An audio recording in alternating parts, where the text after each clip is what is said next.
आप सभी को मेरा प्यार भरा नमस्कार।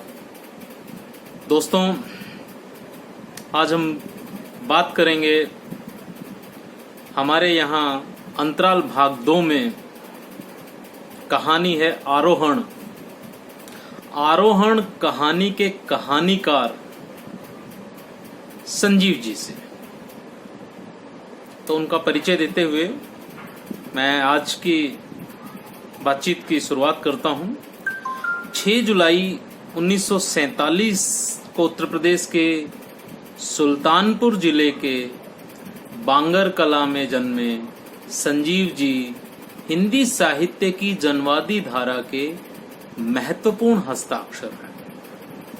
1965 से 2003 तक इंडियन आयरन एवं स्टील कंपनी कुल्टी में केमिस्ट इंचार्ज के रूप में कार्यरत संजीव जी ने वीआरएस लेने के बाद हैदराबाद विश्वविद्यालय में विजिटिंग प्रोफेसर के रूप में कार्य किया। इसके बाद वो अक्षर पत्रिका जो कि अक्षर पर्व जो कि रायपुर से निकलती थी, उस पत्रिका से उसके संपादन से जुड़े।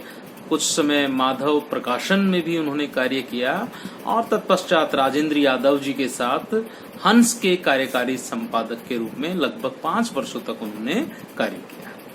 उसके बाद वो यहीं दिल्ली के जो है निवासी होकर रह गए और पिछले काफी सालों से दिल्ली में निवास कर रहे हैं।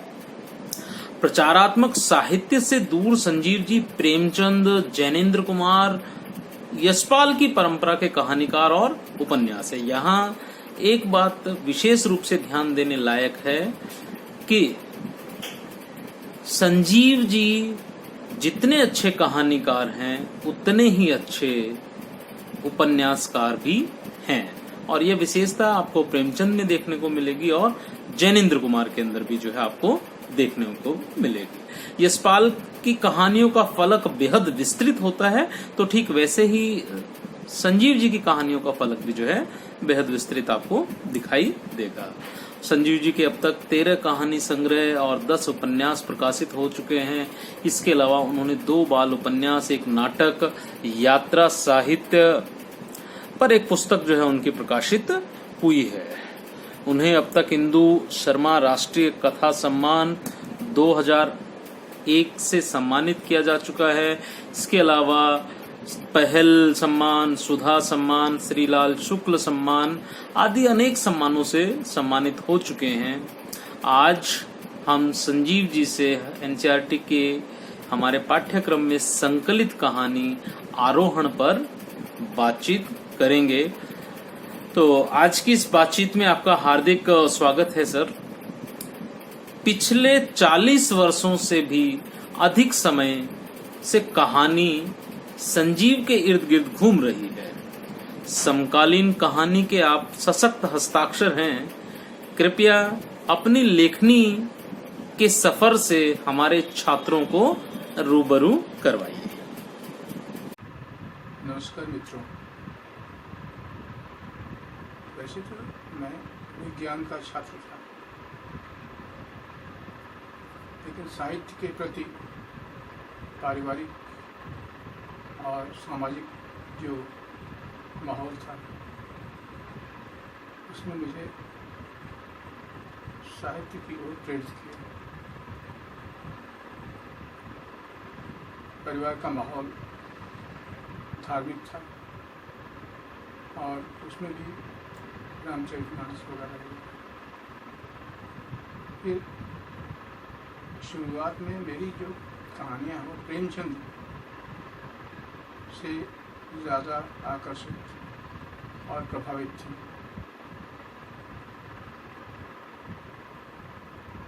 पहली कहानी अगर कहा जाए तो एक हस्तलिखित पत्रिका में आई थी, नाम था पल्लव। फिर बाद में धीरे धीरे विकसित होता है और कई कहानियों के बाद सारिका में पहली कहानी आती है। वह कहानी थी किस्सा एक बीमा कंपनी की एजेंसी का। ये एक साधारण व्यंग्य रचना थी, लेकिन विवादास्पद। उस क्रम से बहुत सारी रचनाएं और प्रसिद्धि मिली मुझे अपराध से। अपराध सर्व भारतीय भाषाओं में प्रथम पुरस्कार प्राप्त रचना थी। तब से लेकर दिनमान, धर्मयुग,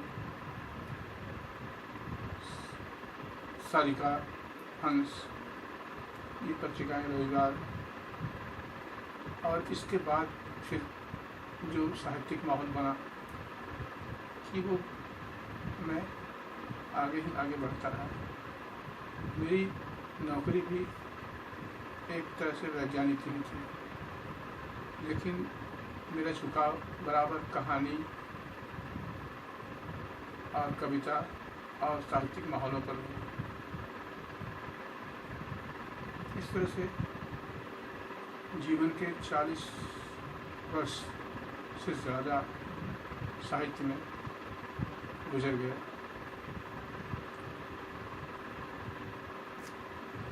अब इतनी बातें हैं कि मैं कितनी बातें बताऊं। आज का हाल ये है कि मैंने अब तक 200 से ज़्यादा कहानियाँ और लगभग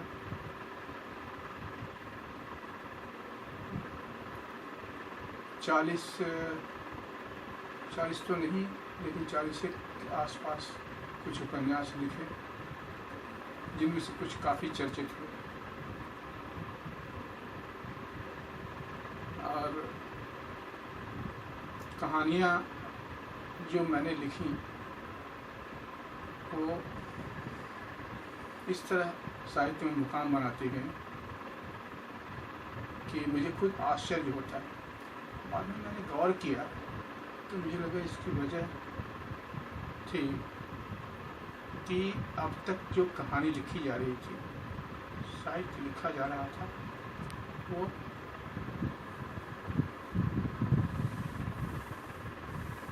पति पत्नी, सामाजिक संबंध, प्रेम कथाएं, संघर्ष कथाएं, शोषक शोषित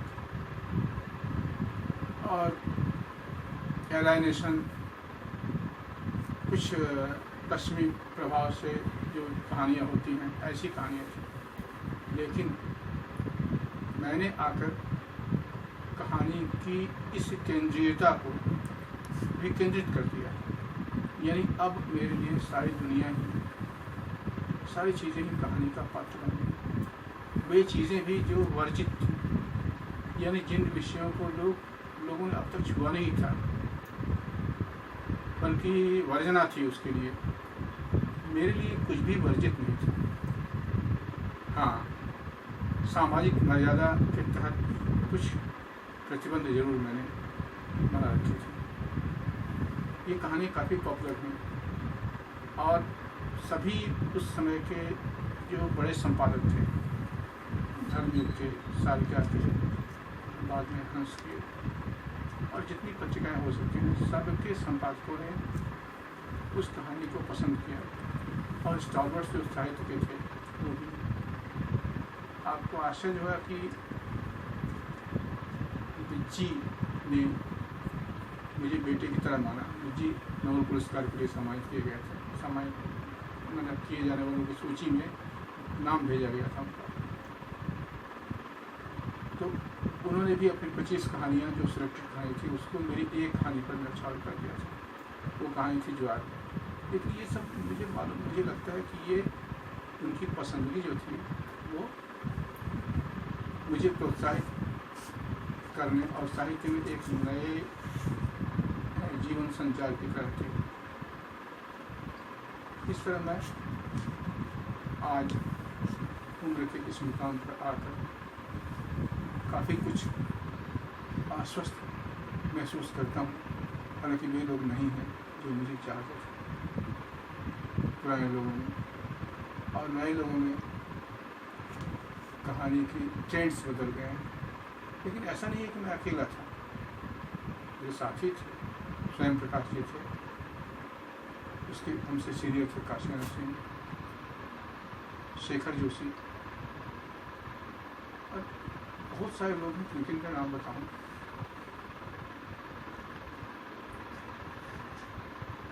तो ये सारा कुछ बताने में एक पूरा दिन या क्या कई दिन लग जाएंगे कि कहानी के दिन कैसे थे और कहानी आज कहाँ आकर पहुँची है और मेरे उन मित्रों की स्थिति अब क्या है और साहित्य की स्थिति अब क्या है। पंडित को इसका मीमांसक इसका विवेचन करेंगे, मैं तो सिर्फ लिखना जानता हूँ।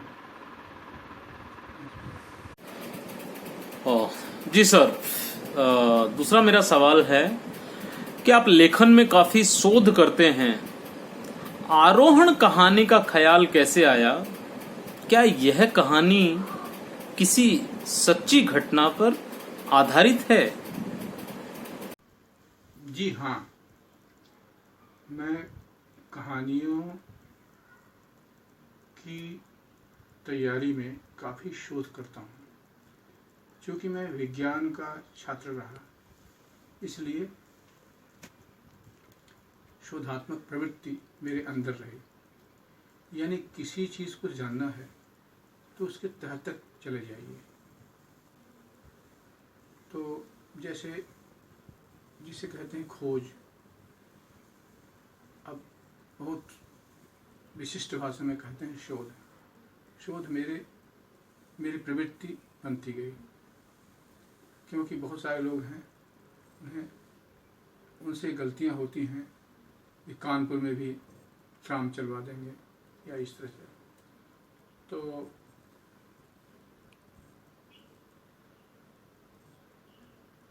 मुझसे वो नहीं होता है। अब मुझे मान लीजिए कोयलांचल पर लिखना था। कोयला एक वर्जित विषय है, कोई भी कालिमा में जाना नहीं चाहता है। लेकिन मैंने भूगर्भ के अंदर, मैंने डीप बोलते हैं, डीप कोलियरी, तो डीप में जा कर के नीचे नीचे अपने दूर दूर के जो अंचल हैं वहाँ तक गया, काली काली सुरंगें, और यहाँ तक कि मेरे घर के ऊपर, मेरे घर के नीचे, एक तरह से कहिए, ऊपर आकाश था, नीचे कोलियरी। उस कोलियरी के ऊपर नद बहते थे और पूरी दुनिया गुलजार थी, ट्रेनें दौड़ती थी। ये सारा कुछ मेरी जिज्ञासा का केंद्र है। मैंने पूरी यात्राएं की व्यक्ति से, और एक तरह से कहा जाए कि सारे संदर्भों को उधेड़ता हुआ मैं चलता था। इसके कई कई दिन लगते थे, लेकिन जब तक मेरे मन में उस जिसे मैं लिख रहा हूँ उस व्यक्ति के, उसकी परिस्थिति के, उसके परिवेश के प्रति पूरी तरह से जानकारी हासिल न हो जाए, यानी मैं उसका एकाकार हो जाऊँ, जो वह है वो मैं हो जाऊँ, जब तक ना होता था तब तक मेरी लेखनी चलती नहीं थी। इसलिए इन चीज़ों के चलते चीज़ें कुछ फैली ही, लेकिन उससे कोई फर्क नहीं पड़ा, क्योंकि इसके प्रॉस एंड कॉन्स, मैंने इसकी जो विशिष्टताएं हैं उससे लोगों को कहानी के माध्यम से, साहित्य के माध्यम से मैं परिचित कराता है। मेरी पहली कहानी अपराध जो थी, जो नक्सलवादी मूवमेंट पर आधारित थी, उसके लिए मुझे कहाँ कहाँ नहीं जाना पड़ा। थाना, जेल खाना और छात्रों के समूह में और जगहों पर मैंने वो सब चीज़ें बताना भी मुश्किल है। मैंने जब सागर सीमांत लिखी तो सागर सीमांत वो नदियों के प्रदेश में जहाँ समुद्र से नदी मिलती है, यानी गंगा जहाँ बंगाल की खाड़ी में मिलती है। मैं उन द्वीपों में गया, सुंदरबन में गया, और उसके जितने दूर तक मैं उसका शोध कर सकता था, यानी लोग कैसे रहते हैं, बाघ कैसे रहता है, मधु कैसे दोहन होता है, हिरण कैसे चल रहे हैं और बाघ कैसे अटैक कर रहा है, बाघ कैसे पानी पी रहा है, चौड़ी चौड़ी नदियाँ, बंगाल की खाड़ी में गिरती हुई नदियाँ, इन सब पर बहुत खतरनाक कहिए कि मैंने जोखिम उठाए। कई बार बाघ से घिर गया, लेकिन इत्तेफाक है कि बच गया। इस तरह से पहाड़ों की यात्रा भी मैंने की। एक पहाड़ नहीं, कई पहाड़, कई रंग के पहाड़। तो इन चीज़ों का इसके पहले कोई जानकारी मुझे थी, ऐसी बात नहीं थी। कुछ थी और कुछ नहीं थी। अब आरोहण कहानी को ही लीजिए, ये पहाड़ की कहानी है। मुझे एक कहानी के सिलसिले में एक बार, वो कहानी थी हिमरेखा, मुझे जाना पड़ा हिमालय। हिमालय में कई बार गया, 4 बार 5 बार मिनिमम। अच्छा, हिमरेखा का चक्रावता है यमुनोत्री के अंचल में मैं गया था। वहाँ कुछ चीज़ें मुझे दिखाई पड़ी ऐसी जो लोगों के लिए नवीन हो सकती हैं। वैसे वहाँ के लोग जो हैं उनका चित्रण करते थे, लेकिन जिन चीज़ों को मैं सोच रहा था वो नहीं। आरोहण का जो कथ्य है, आरोहण का मतलब होता है चढ़ाई, चढ़ना, यानी जिंदगी की कठिनाइयों को पार करना।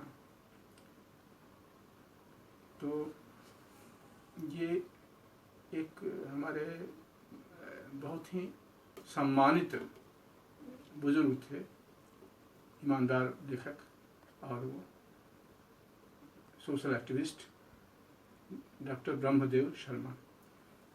उनसे एक बार ये पता चला, एक ऐसे जिक्र उन्होंने किया था कि पहाड़ की ऊंचाई पर खेती करता हुआ आदमी, गजब का जीवट आदमी। ये मेरे दिमाग में बस गई थी। और फिर मैं जब हिमालय पर इधर उधर भटकते हुए, मैंने एक तरह से जैसे फिल्म की शूटिंग के लिए लोग साइट सिलेक्शन करते हैं, इस तरह से मैंने कुछ जगहों को देखा। फिर आरोहण के लिए ये मेरे मन में व्यक्तिगत स्तर पर विचार इसलिए आए थे कि तमाम अशुभ छायाओं में,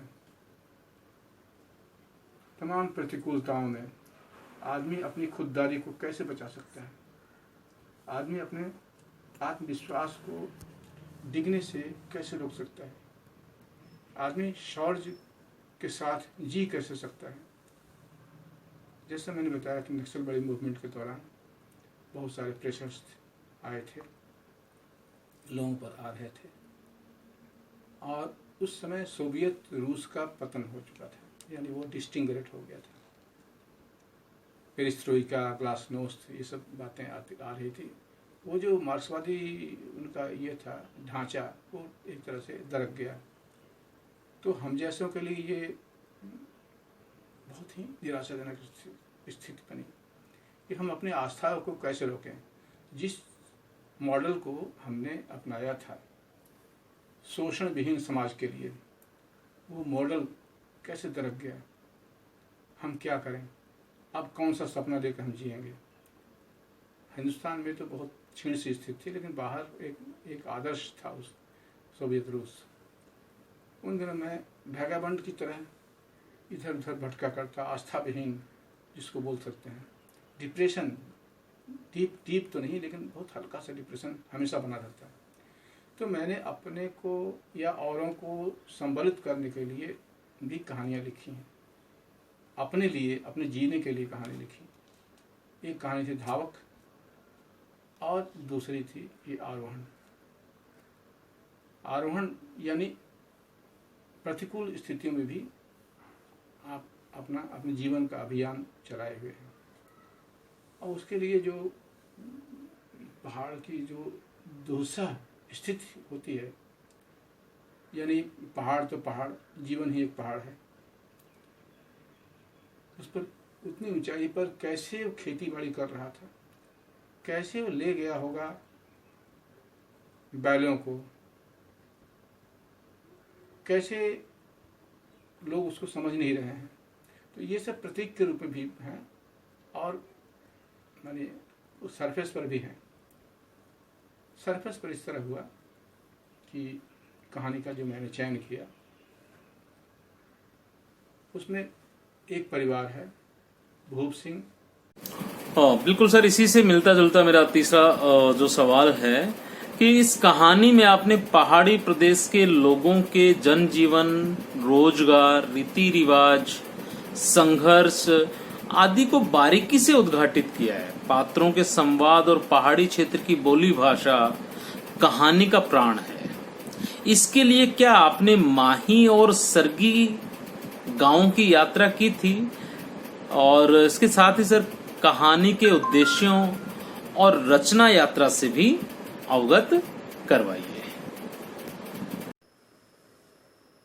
शोध के दौरान जैसा कि मैंने कहा, मैंने हिमालय की यात्राएं की, एक बार, दो बार नहीं, 5 बार लगभग। और वहाँ की जो भाषा है, वो जो गढ़वाली भाषा है, उसके लिए मैंने कैसेट्स खरीदे कुछ, वो यमुनोत्री के रास्ते में। फिर जो लोग हैं जहाँ की 6 महीने तक बर्फ से ढका रहता है अंचल, उसको मैंने एक तरह से वहाँ के लोगों को मैंने मिल के उनसे मैत्री करके और उन कठिनाइयों को समझा। ये एक तरह से समझिए कि नई यात्रा थी मेरे लिए भी। अब वहीं के लोग यानी पहाड़ के ही लोग, मेरे कई मित्र हैं, अच्छे कथाकार हैं, अटरोही हैं और बहुत सारे लोग हैं, नाम मैं क्या लूँ। तो इन सारे लोगों के दिमाग में ये बातें नहीं आती थी, या आई भी होंगी कि उन्होंने उसको महत्व नहीं दिया, लेकिन मुझे उसमें जो जीवन दर्शन मिला वो अद्भुत था। एक तरह से मैं उस पहाड़ की यात्रा का एकाकार हो गया। आप वहाँ जाकर पूछें तो शायद आपको माही नाम का हूबहू वही कोई गांव नहीं मिले, हूबहू वो जगह नहीं मिले। लेकिन मैंने जैसे कहा कि वो एक सच्चाई थी, वो सच्चाई दुनिया के किसी कोने की सच्चाई हो सकती है। और वो चढ़ाई, पहाड़ की वो चढ़ाई किसी भी कठिन परिस्थिति की चढ़ाई हो सकती है। जिंदगी में ऐसे मकाम आते हैं जब आदमी को कठिनाइयों को पार करना होता है, और उन्होंने कठिनाइयाँ पार की। कहानी लिखने के बाद हिंदी जगत में जिस तरह से स्वागत हुआ, वो भी मेरे लिए आश्चर्य का विषय था। नामवर सिंह और राजेंद्र यादव जो कहानी के दिग्गज थे, दिग्गज संपादक लोग, सबको ताज्जुब हुआ। पहाड़ के लोगों, पहाड़ के मेरे कथाकार मित्रों को ईर्ष्या हुई। लेकिन ये सब अनुषंग है, सफलता मिल जाती है तो कई लोग उसको अपने ढंग से कैश करना चाहते हैं। हाँ, कुछ लोगों को शिकायत जरूर थी कि उन्होंने वो जो भाषा है पहाड़ी जो मैंने इस्तेमाल की थी उसमें आरोहण में, उसका अर्थ ठीक से नहीं समझ पाए। मैं भी कहाँ समझ पाता था। मैंने खुद कल्चर की पहाड़ी लोगों के साथ रहा, गढ़वाली लोगों के साथ रहा। आश्चर्य की बात यह है कि यमुनोत्री का जो ये है कल्चर, संस्कृति जो है, और गंगोत्री की वो जो ये है गंगोत्री, यमुनोत्री और चक्रौता, वो बिल्कुल अलग है। जो कुमाऊं की ये है संस्कृति है। इस तरह से मुझे जानकारी अभी काफ़ी हासिल हुई। एक तरह से कहिए, ये कहानी लिख करके मैंने स्वयं को एक नवीन जीवन दिया। जैसे मैं स्वयं वहाँ जन्मा और बढ़ा, पला पढ़ा। इस कहानी ने एक तरह से मुझे भी संस्कारित किया, मेरे गिरते हुए आत्म सम्मान को बचाया। आत्म सम्मान यानी जो कठिन परिस्थितियों में आदमी धीरज खो बैठता है, उस चीज़ को कहानी स्थूल रूप में जितनी दिखती है, अपने गहरे निहितार्थ में वो उससे ज़्यादा ये है, गहरी है। निराशा के गहन अंधकार में मैं अपनी इन दोनों कहानियों को, धावक और आरोहण को पढ़ता हूँ तो मुझे बल मिलता है। इस तरह कहानी लिख करके मैंने स्वयं को समर्थ बनाया। आप इसको धीरज के साथ पढ़ेंगे और बाकी चीज़ें जो है, जो परिवेश है, जो ये है, वो सब सच है। वो मशरूम की खेतियाँ, वो घोड़े पर सवार होना महेप सिंह का, और घोड़े को लेकर के पहाड़ी रास्ते पर जाते हुए, आश्चर्य की बात है कि वो पात्र भी ये है, जिंदा है, यानी उस रूप में ना सही दूसरे रूप में वो जाता है महेप सिंह, लेकिन खुददार इतना है कि बाप के पास नहीं जाता। उसका बाप उसकी माँ की हत्या का जिम्मेवार है उसके नज़र में। यानी अपनी अपनी चढ़ाई सब चढ़ रहे हैं अपने अपने ढंग से। यही है आरोहण। सर, बहुत अच्छे जो है, अब हम कहानी को जो है धीरे धीरे समझते जा रहे हैं। आप हमारे युवा छात्रों को क्या संदेश देना चाहेंगे? युवा छात्रों को मैं क्या संदेश दे सकता हूँ? अभी अभी मेरी कहानी आई है फेसबुक पर, मित्रों में से किसी ने लगा दिया है। वो कई जगह कोर्सों में भी चलती है। कहानी का नाम है भिड़ंत, जिसका अंतिम संदेश ये है कि बच्चे प्रकृति की प्रत्यंचा से या प्रत्यंचा के छूटे हुए तीर हैं, उन्हें रोकिए मत, वे अपना रास्ता खुद बना लेंगे। यानी ये जो बच्चे चारों तरफ फैले हुए हैं हमारे जगत में, हम इन्हें अंडरमाइन करते हैं, हम इनकी मेधा को नकारते हैं, जो कि उचित नहीं है। ये खुद नेचर और नर्चर दोनों के माध्यमों से ये खुद ब खुद संपुंजित होते जाएंगे और आने वाली दुनिया के सार्थवाह बनेंगे। इन्हें हम क्या सिखाएंगे? हाँ, अब अतीत के अनुभव या कल्पना की उड़ान के माध्यम से कुछ चीज़ें हम इनके सामने जरूर रखते हैं, जो हमारा अनुभव, निजी अनुभव है, निजी जीवन दर्शन है।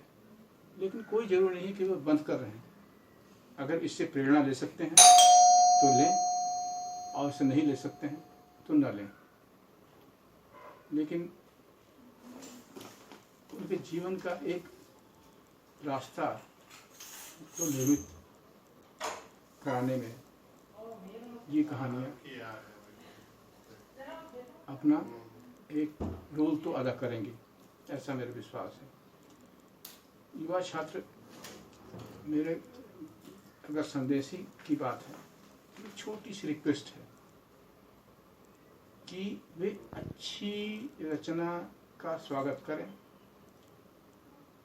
अच्छे कर्म करने वालों को सहयोग दें और स्वयं डिस्कार्ड करते रहें गलत चीज़ों का, ताकि एक स्वस्थ व्यक्तित्व के स्वामी बन सकें। उन्हें मेरी अनंत शुभकामनाएं, और उनको जो भी असुविधा हो आरोहण के संदर्भ में, मेरी 200 कहानियों और 45-46 जो उपन्यास हैं और आने वाली रचनाओं में जो भी है वो मुझसे शेयर करना चाहेंगे। अपने जो उनके सवालात हैं उनका स्वागत मैं करूँगा। मेरी अनंत शुभकामनाएं। बार बार आप सबको मेरा नमस्कार। बहुत बहुत धन्यवाद सर, आपसे बातचीत करके जो है बेहद समृद्ध हुए, और हम आरोहण कहानी को जो है उम्मीद करते हैं कि अब हमारे छात्र और हमारे तो शिक्षक हैं इस कहानी को पढ़ाते हुए जो है इससे जरूर लाभान्वित होंगे। मैं पुनः एक बार केंद्रीय विद्यालय संगठन की ओर से आपका हार्दिक धन्यवाद करता हूं। बहुत बहुत धन्यवाद।